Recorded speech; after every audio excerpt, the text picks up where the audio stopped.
Well, hello. Thank you for listening. This and viewing. This is As the World Turns or Burns, episode 2.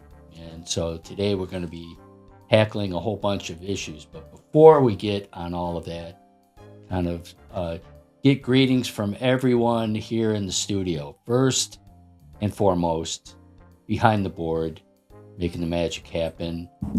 Say hello. Hello. Say who is saying hello? Producer Cheyenne. Of course. All right. And then joining me, as always, is Professor Connell. Yes. Great to be here. Kieran O'Keefe. All right. And yours truly, Pat Lynch. So the premise of this show is just to kind of go and just talk about, issues that are in the news today. We have a few, don't we? A few. Yeah, Always a few. Yeah, just a touch, but no stretch here. And before we decided on are the TikTok ban, birthright citizenship, is it here or not? We'll talk that. Everything around civil service and the federal workforce, and then kind of close it out with just a good old fashioned talk about presidential power. Yeah. That sound good? TikTok ban. I'll take the lead on that. Congress passed a law 2 years ago, it seems. Gosh, 2022. Just that TikTok was going to not be allowed to be, available in the United States. That it was a security risk. Trump took off before it was going to take effect. Trump kind of put a pause on it. It's 90 days, trying to work on some kind of deal because he is the deal maker, and nothing's come out as far as like anything that could possibly happen in terms of are there any investors that are come up, or how are they going to make this like an American entity separate from ByteDance, which is in China, which is the owner of TikTok. Everything I heard, the Chinese government is just, there's no reason for them to do anything. They basically, in my estimation, have all the leverage, so they're just going to wait it out. There'll be offers made. I'm guessing they're probably just going to say no. I don't see the advantage at all to them to get kind of pushed into something like this. So, you guys have any thoughts? I have more of a question. Yeah. I mean, is there, I've thought about who are the competitors of TikTok? It would be like the Instagrams and stuff like that. TikTok goes away. Meta, at least now, stands the most to gain, through Instagram and Facebook. That's then there's you got you got a lot of these Facebook Reels. That pretty much is it for right now. Especially with Meta just completely dominating the social media space. It really has choked off all as far as all kind of social media innovation, because like for most people, you get on a certain platform and you start to build build friends and followers and get likes and get comfortable using the post, and you don't want to be having to do this 3 or 4 different places, so you want to stay in one place. And so with TikTok going away, it's going to kind of, those people have to go somewhere. And Mark Zuckerberg has a big smile on his face. The people at Google have a big smile on their face because they're going to be the 2 net winners in all this. Yeah. I was going to say, that was kind of my hunch, is if TikTok goes away, I mean, there's going to be a lot of people that really like that and will just step into the void, because TikTok's not my thing, but there's a demand for it, and where there's demand, there's going to be supply from someone, whether it's TikTok or someone else. So. Yeah, it's really among the Gen Z crowd, especially. I think I'm probably just a little too old for TikTok to have been I think with my Right. generation, but I think Trump did this 180 on it. Right? The first time he's president, he's talking about banning TikTok. Then he kind of swings around this time around, or while Biden was president, swung around and endorsed keeping it available. Right. Whereas Biden and over that wasn't a close vote. Congress voted overwhelmingly to ban TikTok if it wouldn't be sold to another owner. So I think he changed his mind because it's he's trying to generate support with people in the younger crowd, I would say, and it worked to some degree. Like his support with people, let's say under 30, he went won up the a youth lot. vote, according to him. He might have won the. He did win. Did he win the male youth vote though? No, he did Not men even. No. I don't know. He was pretty close with men, but he did overall, better. no. He improved in everyone, but he did not win one of those demographics. He made major strides, but that's it. Absolutely wrong. We should have a fact. We'll do a fact check. Do some polling, like the sports center. We'll have a fact check afterwards. Yeah, those exit polls aren't perfect, but I remember he did not do well among younger women. But I think among younger men, if he didn't win it, he was close. Yeah, he was way better than he was in 2020. Way better in 2016. Mm-hmm. Yeah, there's always the case of following the money, and one of the big investors that in TikTok is somebody that's a Trump ally. And so I'm sure there was some behind the scenes discussion as far as you really can't blow this up. And the other thing is it's interesting because it's like everybody wants to paint TikTok as like this Chinese entity, but there's outside investment, which is there's several U.S. investors in it. Is like 40% of TikTok is outside money.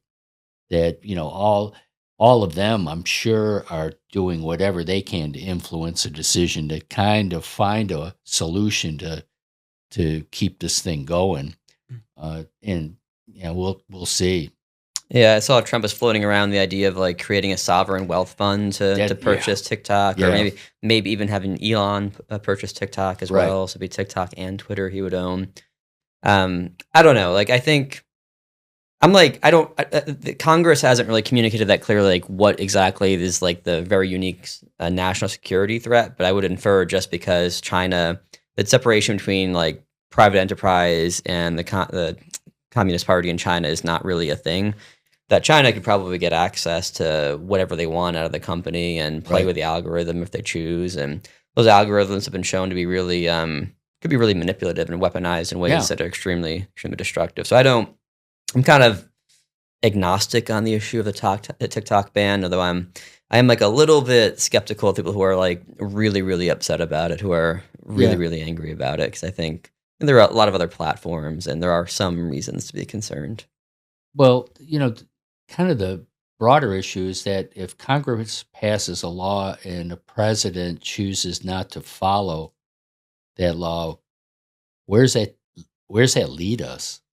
Because that's kind of, TikTok aside, this was a law passed with pretty widespread support by Congress. And now you have a new chief executive that just says, I just don't want to follow that law.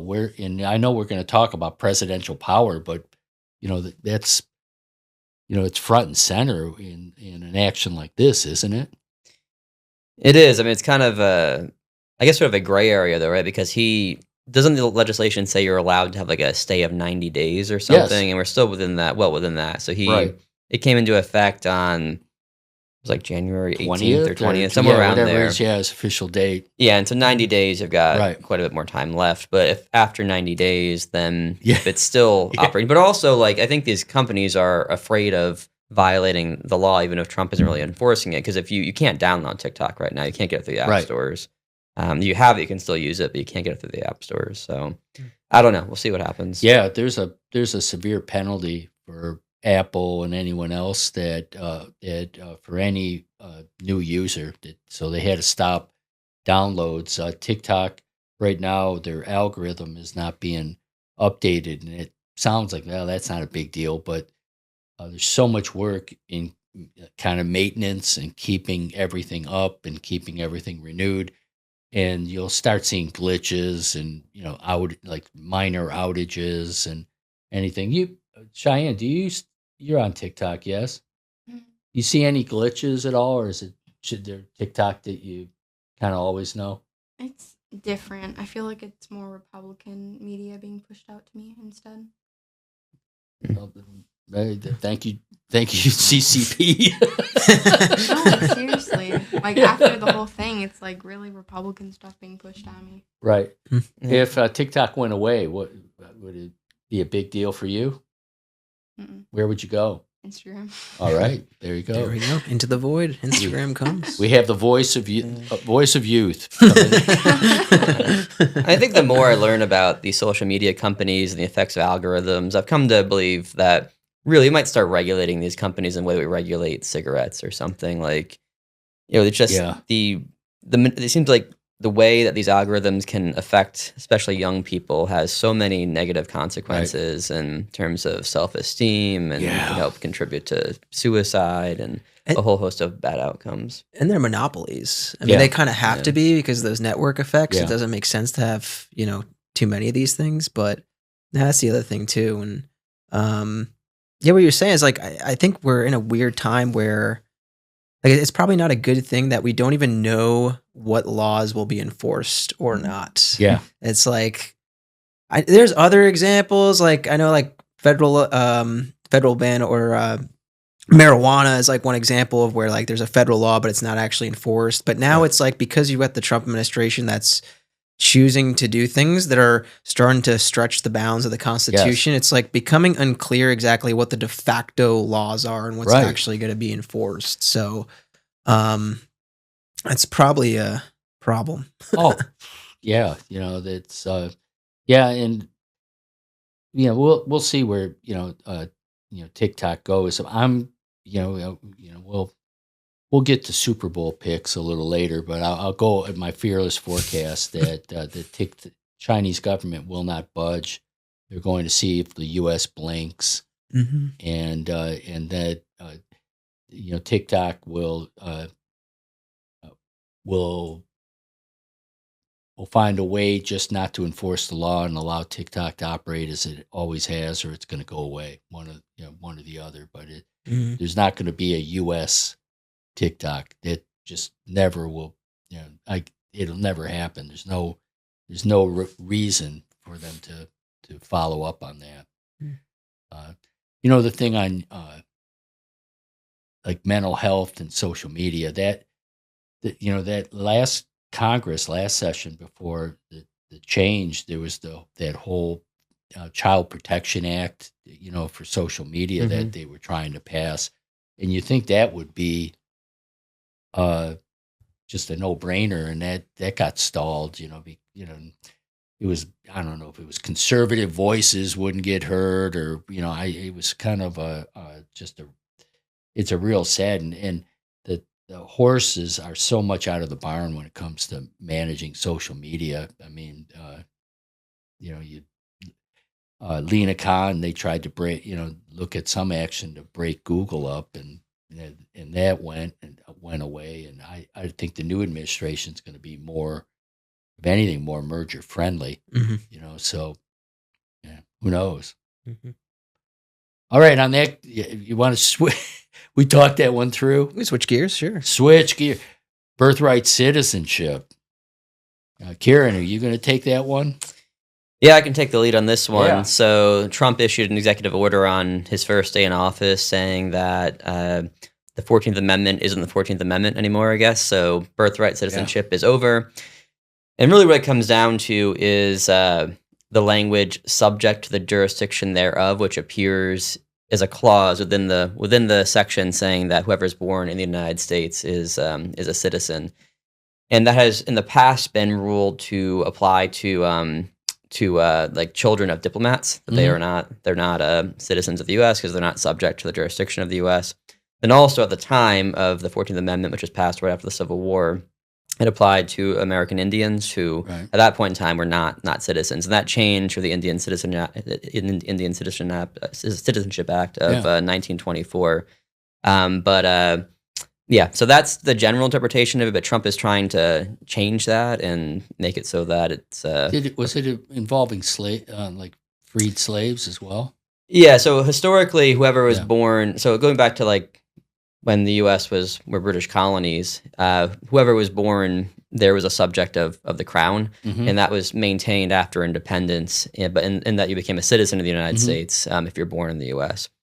1857, there's the Dred Scott decision, which said that if you were black, you could not be a citizen of the U.S. And the 14th Amendment was sort of a response to that. There'd already been legislation passed in 1866 that said if you were born in the U.S., you were a citizen. And then the 14th Amendment, which was, I think, 1868, that really solidified it in terms of the Constitution. And it was challenged in, I think, 1898. There was a Chinese immigrant a Chinese man born to immigrants who was born in California, had gone back to China to visit, and then came back to California and was attempted to be denied entry. He was denied entry, went to the Supreme Court.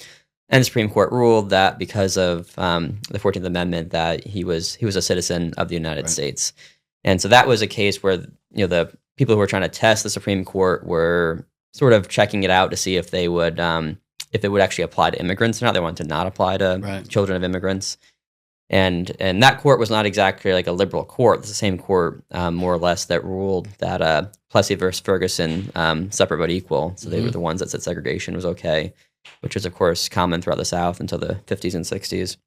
So not a liberal court. That's been the ruling and the understanding of that amendment for all of its history, the last 150 years. But Trump is trying to use the subject or the jurisdiction thereof as sort of an escape route to sort of override the rest of the 14th Amendment. What's the end plan? I mean, there's an obvious one, that it just reduces the incentive for people to come here undocumented and have children, right?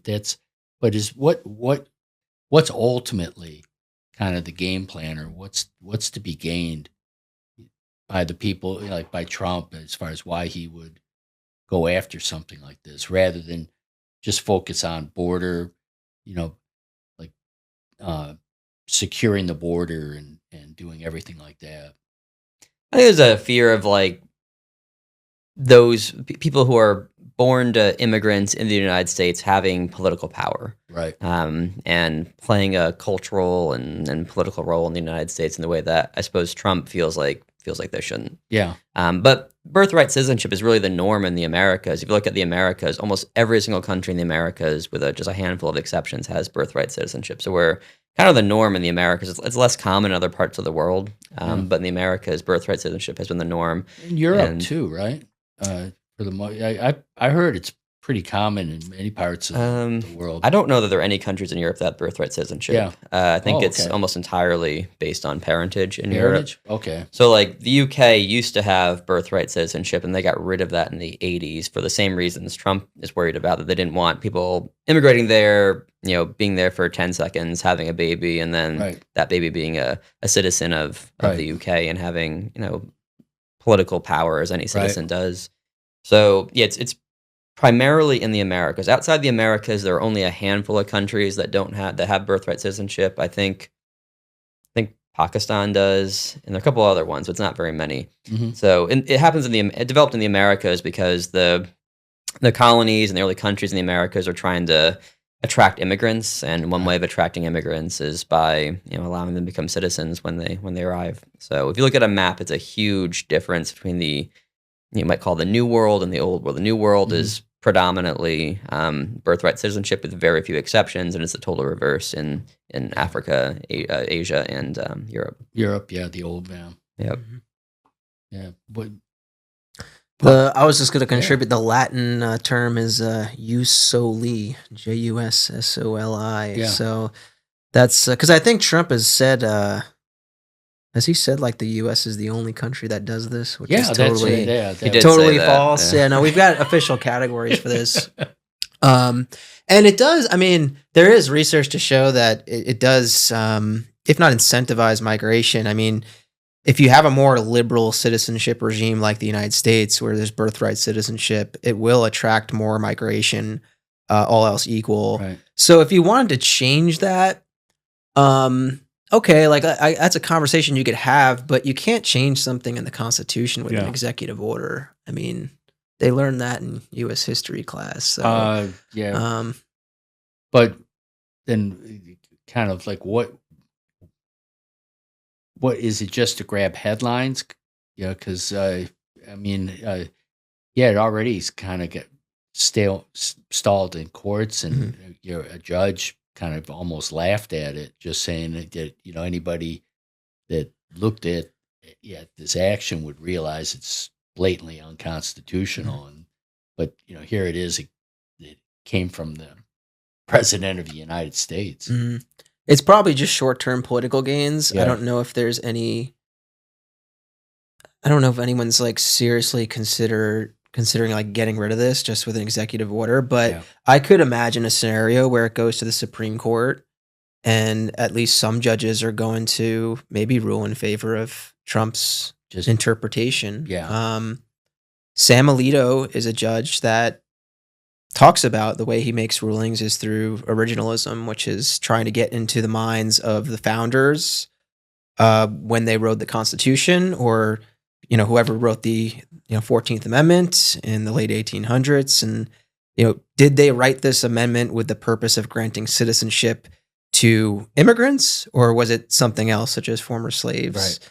So I can imagine a ruling where Alito says, we wrote this amendment and I know what it says on paper. I know the literal interpretation, but this wasn't intended for undocumented migrants or migrants of any kind. Yeah.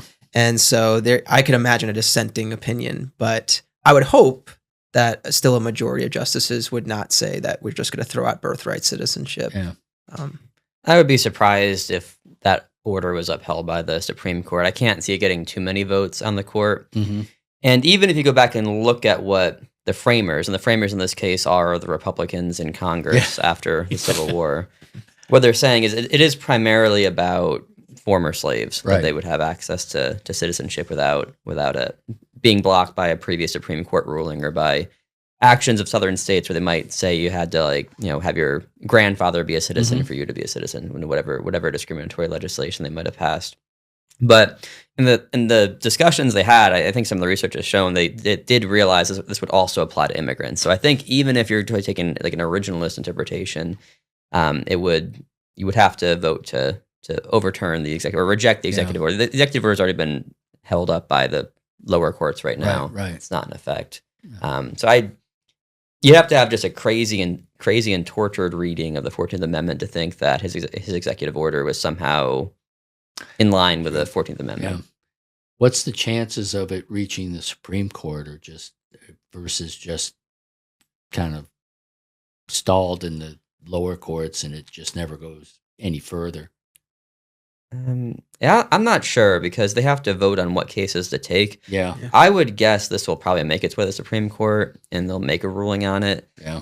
But I don't know enough about the inner workings of the court to say that with a high degree of confidence. Yeah, Brendan, we need what, 4 to 9 to grant cert to hear a case. Yeah. I mean, 3 of those justices. I mean, are the left liberal leaning justices even going to want to consider a case like this? Probably not. Probably rather leave the lower court ruling, which has already struck it down. Right. Yeah. Unless something weird happened in the lower courts. Who knows? Who knows nowadays though? But I would think it would stall and the courts wouldn't even want to hear it because it is just to me at least it's kind of ridiculous to throw out what's been a long-standing. I mean, like Kieran said, that we've already made a rule. The court's already made a ruling on this before, how to interpret the 14th Amendment. It's already clear. So why revisit this? Yeah. But he put points on the board. He made this big announcement, and I think it's just domestic political gains. It's catering to his base and this kind of anti-immigrant sentiment amongst most voters. So. Yeah, and some of these executive orders, I think, are just throwing stuff at the wall and seeing what the courts will allow to stand. Which, in this case, I can't imagine they'll be allowed to stand. All right.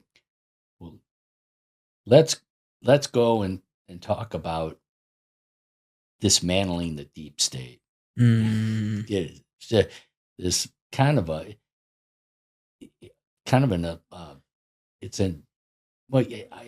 with Trump, it's always painful because everything's all I mean, we got to find out new ways to say unprecedented or never seen before, because I think that he relishes in it, but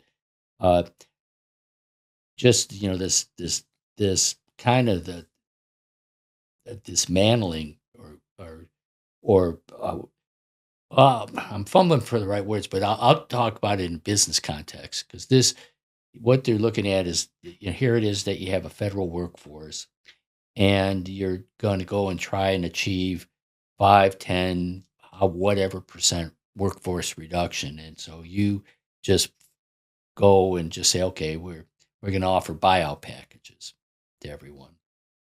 Okay, so whoever takes it, if you get to half your target, okay, the rest you got, you're going to take your chances. You may have a job, you may not. And then what they've done is thrown in some pixie dust now that there's also like loyalty tests, and did you work on January 6th? Any involved with that? Were you involved with DEI? I mean, all of a sudden they have these different layers that puts even more uncertainty in terms of who is going to remain. And it's like every administration always talks about cutting expenses, fraud, abuse, all that. But this, this is kind of, oh gosh, here I go again saying unprecedented, but it's kind of taking that private sector approach to federal government, which is unique. What are your thoughts? Do they even do that in the private sector to just can everything? I mean, it just doesn't. Oh, yeah. I mean, my view on this is trying to streamline the bureaucracy is a laudable goal. I think it probably does need to be streamlined. There's a lot of inefficiencies in the federal bureaucracy, and I used to work in DC, and I had friends that work for the government. So that's not the hot take, but if you're going to streamline things, you probably don't want to just end departments and get rid of literally everyone. Right. You probably want to have a little bit more finesse than that, and try to also walk through like what truly are going to be the consequences of cutting this stuff out completely. Right. Like we had a little conversation before we went on air, which is if you cut Department of Education, let's think about what that exactly means and what's going to go away. Yeah. There's a lot of federal grant money that's going to go away, and perhaps even money to go to funding kids' lunches. Right. So it's not even just education per se. I mean, this is just like standard of living stuff. And this is the problem with just rashly going ahead and doing something it almost does seem like symbolic politics, right. Like end the deep state and drain the swamp. And there's all these phrases, but there's going to be real consequences to cutting this stuff out. Yeah. So I'll entertain an argument about streamlining the bureaucracy and maybe changing how these departments work and what their mandate is, but to go about it and just cutting stuff out and literally like dropping civil servants. I mean, we can get into the constitutionality of that. That doesn't seem like the legal nor prudent way to go about the problem. So that's my take, at least. Yeah, Kieran. It seems like Musk is trying to do with the federal government what he did with Twitter, which is clean it out when he comes in. Right. So I don't know. This to me seems like it's another example of like a long history where like what is the role of the civil service? How much power should the president have to determine who is working in civil service versus how much of this should be more, at least nominally, supposedly merit based? Right. And that's kind of been a back and forth argument throughout U.S. history. If you go back to like the early days, there's the spoils system, which is most associated with Andrew Jackson, where Jackson, he wasn't the only one to do this, but he made the argument that, I was elected by the people. I'm the only person elected by all Americans. I represent the whole country. I should have the right to appoint who I want to the positions that I choose. And his argument was rotation of office. You don't want somebody sitting there for ages on end. You want to kind of rotate that and have new people come in, different ideas who are loyal to the president and are more representative of the will of the people. And that was like, I guess maybe there are some merits to that point, but then it leads to a lot of corruption where it's just the president's appointing all of his friends these offices. And so one of the most important pieces of legislation in U.S. history, which I think is wildly overlooked, is actually the Pendleton Civil Service Reform Act of 1883, which is finally in the news a little bit because of all the discussion here. But it was signed by Chester A. Arthur, who is literally the least memorable president.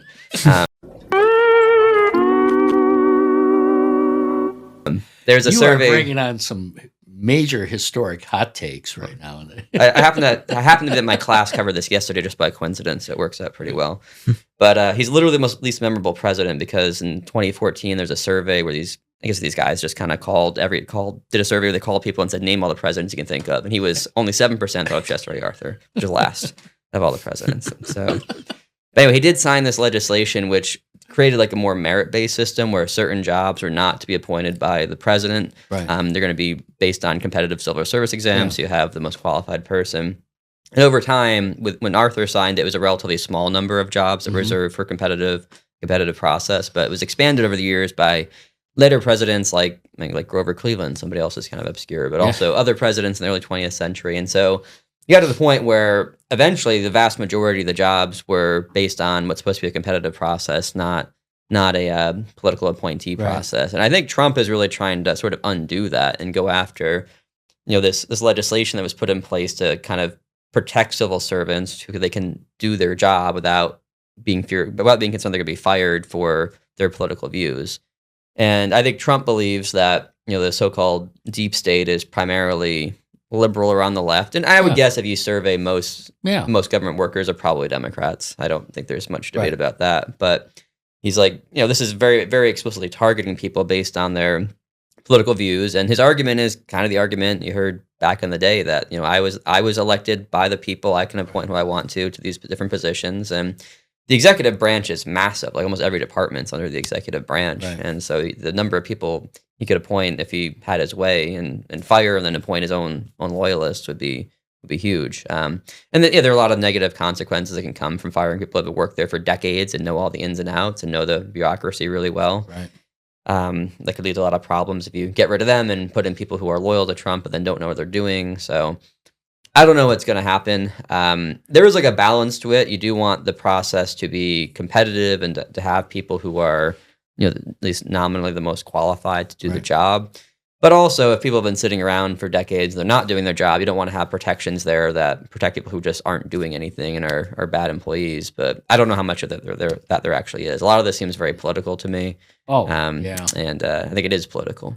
Oh, yeah, because I would imagine that if just like staying on like the Department of Education, he would see that as kind of a left-leaning type of department, versus, because, the Republican view would be more about move everything to the states, just school choice and vouchers and that, he's not even putting an educator as to head it, isn't it? Linda McMahon, wrestling. Right, she knows wrestling, but not education. But and then before that, his last one was somebody who was in a strong private school. It wasn't Betsy DeVos from Amway. So it's so there's where it's okay. Here's one that we can just do without, and then just go department by department, and I mean he picks some weird, like it's like one of the departments that checks like the like the weather service or something that is getting shut down too. I don't know. It's probably connected to climate change in some form. Yes, I didn't think that. Of course, yeah. So they're forecasting the weather, which is climate change, I guess. But it's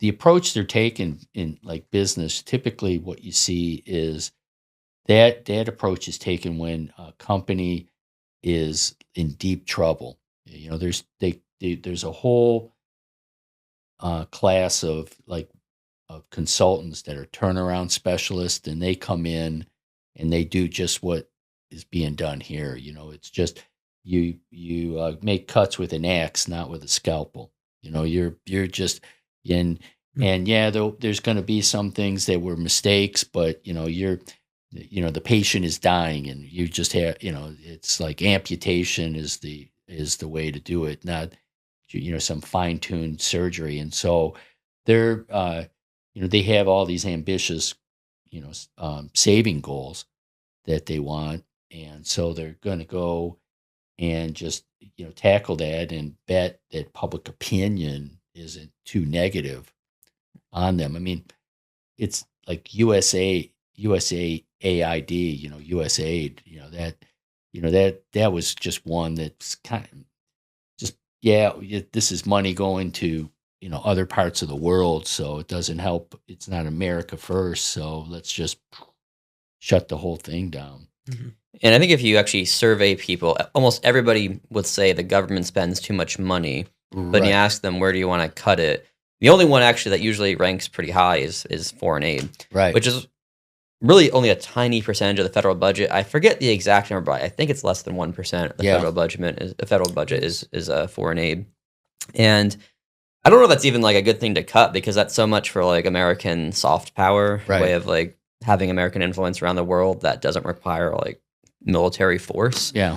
And if you just kind of get rid of that, then you're ceding a lot of American power around the world that is relatively cost efficient, I would say.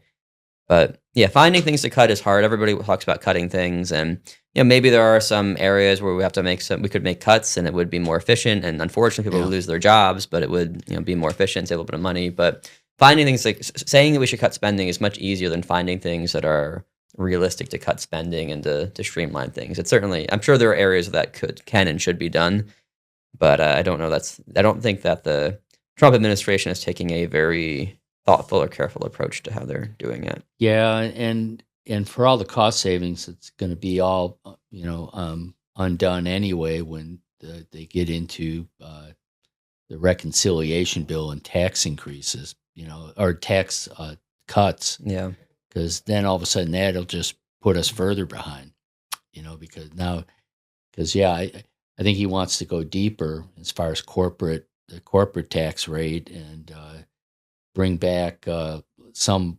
modification of SALT, so for the high tax areas, and that just keeps bringing the debt level up, and so you're going to need 1 million USAID agencies to go away to even put a dent in that, what's coming there.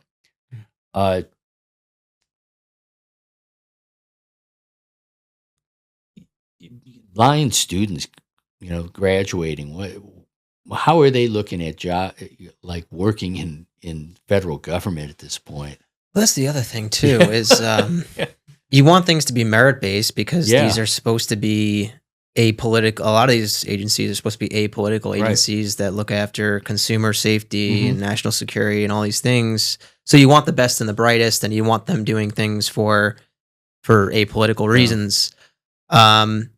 Another reason the Pendleton Civil Service Act was created was because you want to attract the best and the brightest. So, like, if I was on the job market right now, or I know I even have some friends that are, really smart and have PhDs, they're not going to go work for the government right now. I mean, why would you go work for or become a civil servant if you don't have these protections in place, right? It's like one of the things that can attract better workers and smarter people. So, I mean, that's the other thing is talent now going to dry up for the government, because, probably not, because I'm sure it's still a very well-paying job, but it is a concern. Yeah, it's almost that, that you go back starting with Reagan, where government's the problem, and so they're almost, they're creating a self-fulfilling prophecy, as far as you render it as inefficient as possible, then people have no problem with the government going away. And merit, I'll have to square how things could be merit based, and you have somebody like a Fox News host, as Secretary of Defense. That's going to be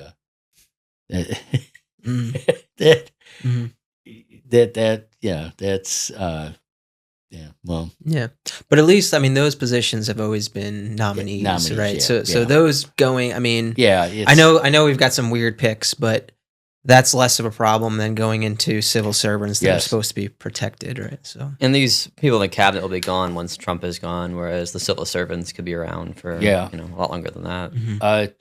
How's this going to play out? Because there are protections, and now there's going to be court cases, or how? I mean, all these employees that are just told to stay home. I mean, Mm-hmm.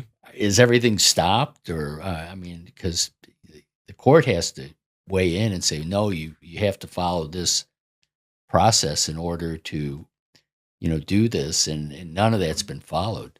I think there was a court ruling today, very recently, that did make that ruling that you can't do this. Yeah. Now the question is, I guess, is the administration going to follow that order? Yeah. I mean, they'll definitely appeal it, I would imagine, but it's clearly unconstitutional, right? The right way to go about it is you need an act from Congress. Yeah. I think that should be pretty black and white. So there's definitely going to be a legal battle at the very least. Yeah, if this goes to the Supreme Court, I wouldn't be shocked if they actually ruled somewhat in expanding presidential power over the civil service, because they seem like this court is interested in, as we're going to talk about just momentarily, expanding the power of the presidency. Yeah. And this would certainly go in line with that. So-called unitary executive theory that the president should have like total control over the executive branch, which includes the vast majority of civil servants. Mm-hmm. Well, let's go there. Presidential power. That's kind of, you want to take this one? I'll let Brendan take it. It was his idea. I'll start. You're the historian, so correct me if I say anything wrong ever. But because I talk a lot about this in the classroom when I teach the American Experience classes. Yeah, it's an interesting thing. It's like the Constitution has pretty much stayed the same. We've had 27 amendments, but for the most part, our Constitution has stayed the same for more than 2 centuries now. And yet the tradition, or the modern day presidency, is clearly way more powerful than the traditional presidency. So then you kind of scratch your head and say, why is that? If nothing's necessarily changing on paper, at least in the Constitution, why are presidents, have they been able, and why are we willing to cede them more power? And one answer I would give is because voters like things, is really what it comes down to. And I think there's episodes in time where we'll have usually it's a crisis or some major event. It could be a Great Depression, it could be a war, it could be a 9/11, but some big moment where something needs to get done, and something needs to get done now. Right. And who's going to do that? Well, the president's well equipped to do that, because the president is not 435 people in a chamber of Congress. It's one person. They could do things pretty quickly with an executive action or something else. And so if they ask, hey, we want power to do this, usually we can cede that power. Right. And then once you give power, though, to someone, it's not like they're going to give it back after 9/11 sort of fades away or after a war ends. So I just think this is kind of how things have played out in history. So like, I would say the modern presidency started probably around FDR, and FDR was obviously the Great Depression, the New Deal programs. I guess some people didn't like the New Deal programs, but you can make the argument the New Deal was very good for getting people employed, and obviously getting people back to work, and new public works and all that. But yeah, that was sort of done and expanded the presidency, and obviously that stuck around. And then later on, you get the Great Society programs in the 60s, and so there's just this almost like linear progression of growing power. And then you're left with in the year 2025, where we have a really, really strong presidency, and many would say that's clearly the strongest branch of government, where maybe the founders didn't intend that to be the case when they wrote the Constitution. Yeah. So. If you look at the Constitution, if the president was meant to be the center of the government, it'd be Article 1. It's not Article 1, it's Article 2. Article 1 is Congress, and that if you read Article 1 and Article 2 as well, the big difference is that in Article 1, there are so many like explicit powers laid out for Congress in the first article. Like Article 1 is way longer than Article 2. Right. You get to Article 2, and the president does have some clear powers, but really not that many. It's the commander-in-chief power, and then the power to veto are the biggest ones. A lot of the other powers the presidency has developed over the years have just kind of been accumulated over time and kind of are assumed powers that aren't explicitly mentioned. And yeah, I think there's some like ebb and flow historically about the power of the presidency.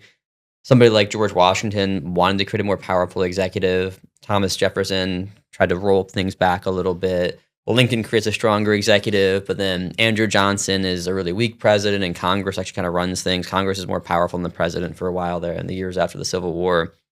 But certainly as you get into the 20th century, the modern era, the presidency has gotten even dramatically more powerful. Yeah. There are a lot of things the presidency does now, which, I mean, I don't think are constitutional in like a literal reading. So I mean, the last time I declared war was on like Romania in 1942, and obviously I've had war since 1942. The treaty-making power, you're supposed to have that go through the Senate, but there are ways to get around that now. I mean, like Obama's treaty with Iran, the nuclear deal, that I guess they didn't call it a treaty, but I think realistically, as the founders intended, that should have gone through the Senate, should have been ratified by the Senate, but it wouldn't have been ratified by the Senate if Obama brought it through to the Senate in 2015 when he agreed to that. So there are things like that. So the presidency is just it has gradually accumulated more power over the years, and Trump is trying to, I think, expand it even more now. I mean, every president does, but Trump is really pushing it. So what you hear a lot now is the power of the purse. Yeah. This whole debate about whether or not Trump has the right to not spend money that's been allocated by Congress. Yeah. Which historically that did happen sometimes where Congress would allocate money and the president wouldn't spend it. But Congress passed legislation in the 1970s that basically said you can't do that. And every president since then has complied with that. But Trump is trying to stop that. And that's one of Congress's greatest powers is the power of the purse, the power to generate revenue. Yeah, it was in response to Nixon, wasn't it? Yeah. And does the increase in presidential power kind of coincide with kind of the weakening or dysfunction of Congress? Because Congress more or less has acquiesced the power in some ways, haven't they, to the president? I think in some ways, I don't know. There have definitely been times where Congress has been a lot more functional than it is now, where the presidency has still gotten more powerful. So I don't know if that's like the main reason for it historically, but recently, Congress is not very effective. Yeah. I mean, the Senate doesn't run very well, and the House runs even worse. Right. And so that's, I think, in effect, probably ceded more actual power to the presidency and then to the courts. But yeah, if you look at the three branches of government, certainly the way it's set up, Congress was intended to be the most powerful. Yeah. And then presidency, maybe the next most powerful, maybe the courts after that. But I think the way it works now is that I think the executive is probably the most powerful, and then the courts in some ways might be more powerful than Congress are. Right. Congress is now. So yeah, I'd agree. Yeah. Thoughts? That would be my ranking order too. Yeah. What I always say is like the Supreme Court really is the only the only branch that can de facto change the Constitution nowadays. They change it through judicial review and changes in interpretation. Amendments, obviously, it's too many bars you have to get over nowadays, especially with how polarized politics are. Is Congress, like, why are they becoming weaker vis-a-vis the president? I mean, I also think the president has just this unique ability to control public opinion in a way that Congress as a whole does not. So the official term for this is like power of the podium. Mm-hmm. Something that is in the Constitution is a State of the Union address, actually. So that's another constitutional, like, enumerated power that's given to the president. But that used to not be the event that it is today, right? The State of the Union now is kind of like a televised, like, primetime event. Yeah. It's like, maybe not the Super Bowl of politics, but, it's got like that aura to it where people tune in and, they listen. Like there's a microphone there, and whenever there's a microphone there and people are listening, you can kind of sway the agenda and you can kind of sway the public and kind of where you want the nation to go. So there's advantages just to being one person versus, all the different checks and balances and committees and parties within Congress. It's going to be easier for the president to sort of, being it's a unitary executive, just to get things done and persuade people, power of persuasion. Yeah, and making quick decisions is probably even more important today than it was in the past because they're so interconnected that you don't have time to deliberate in the way that you did maybe 100 years ago. So there's I think technology probably plays a little bit of a role in it too, just with the instant communication, being able to make quick decisions even more important now than it was in the past.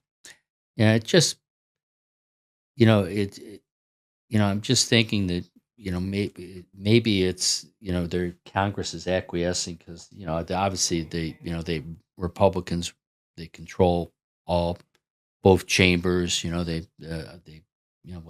control the Supreme Court and the presidency, and so they're kind of just at this point going along. But there has to be a test somewhere, shouldn't there be? As far as that, there's just so far that Trump can so far he can exercise that power before they say, wait a minute, we pass laws, you need to follow them. We set budgets, you need to just allow that money to be spent, or I think, or where are we?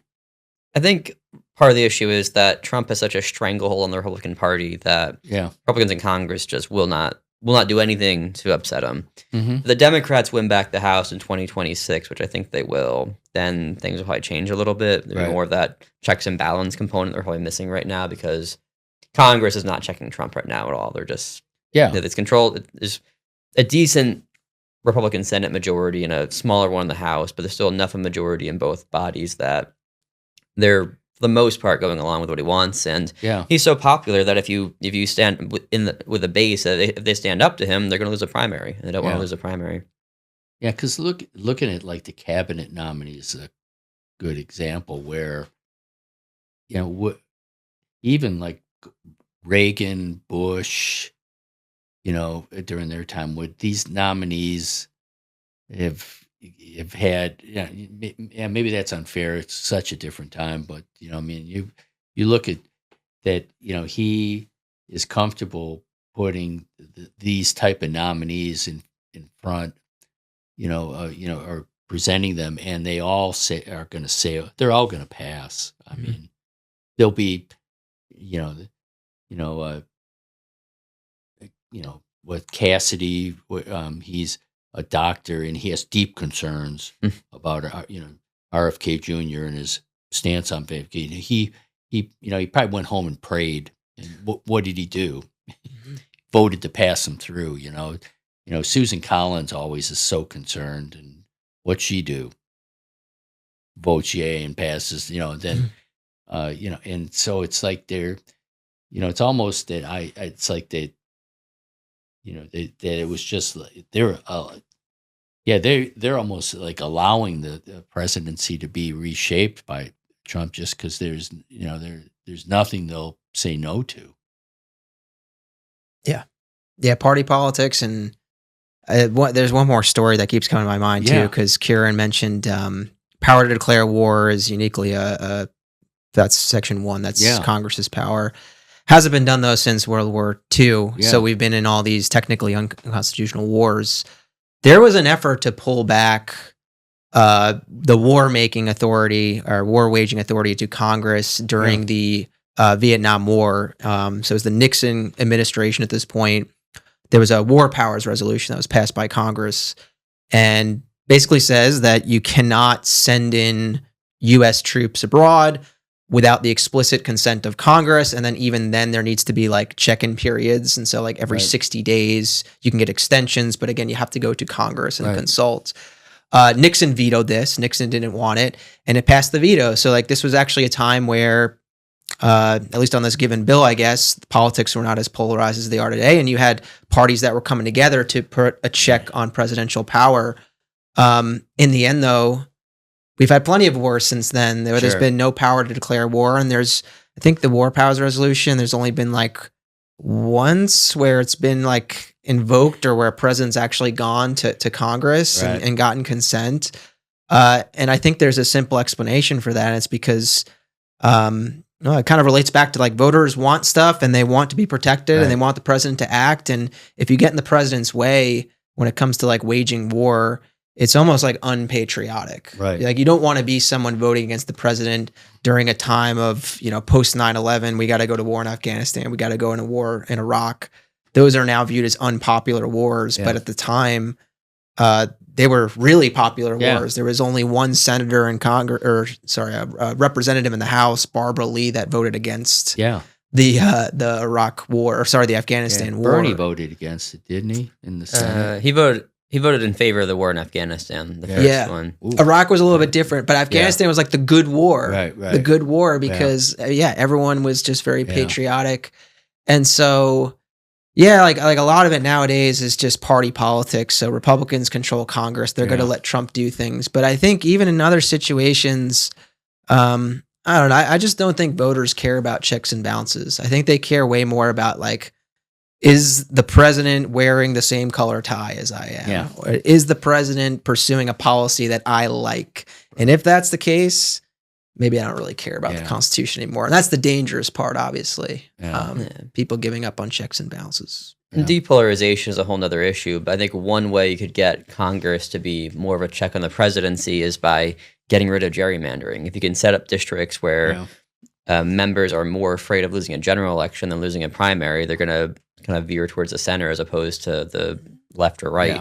And that'll make it so you have more willingness within these swing districts, with which there should be more swing districts of people who are willing to challenge the leader of their own party in the presidency. Yeah. Okay. Dramatic change of subject. Super Bowl predictions. Okay,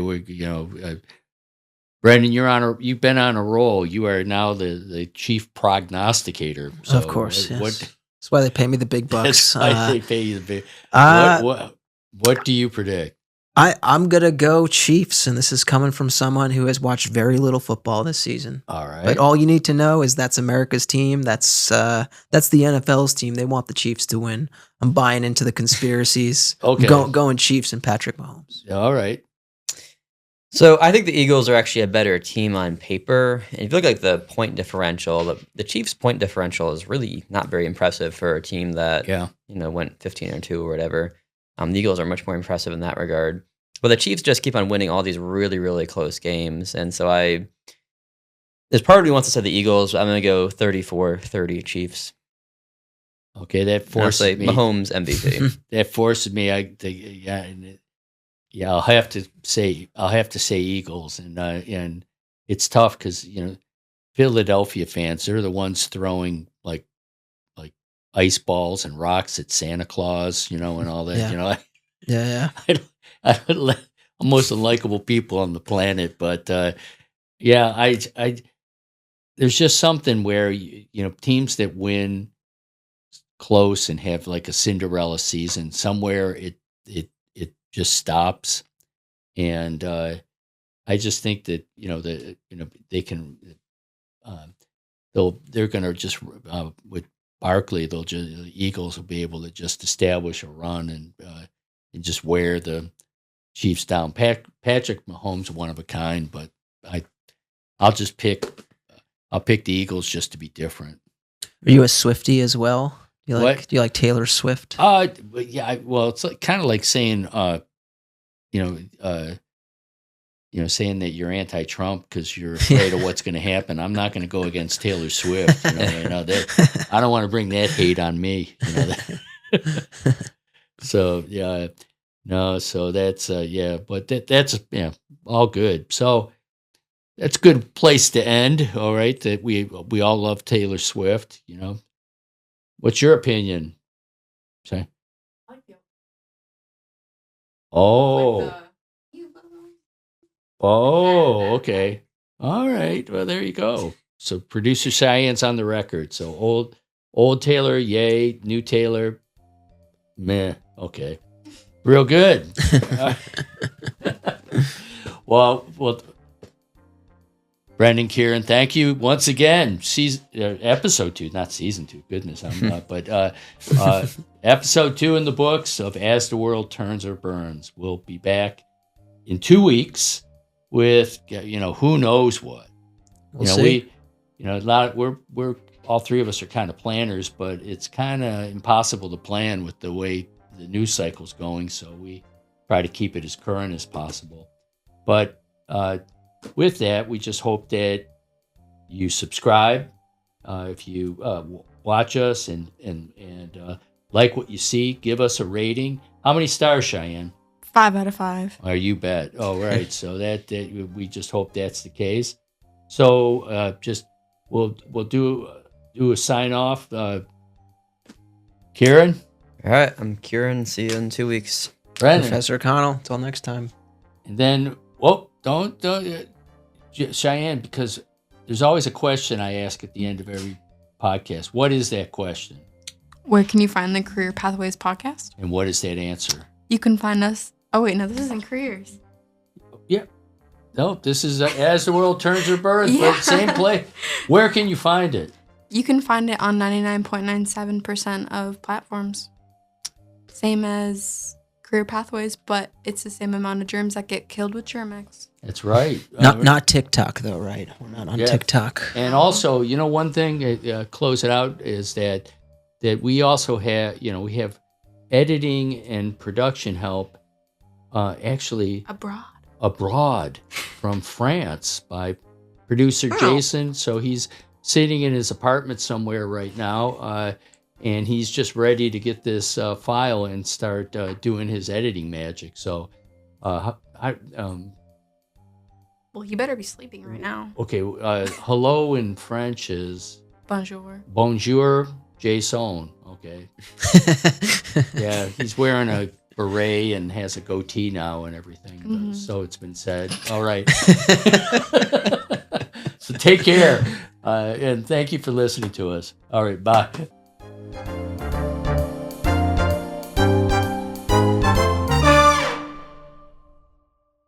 This podcast is sponsored in part by Lyon College and KILT Studios. Thank you to Jonah Winter for the intro and outro music.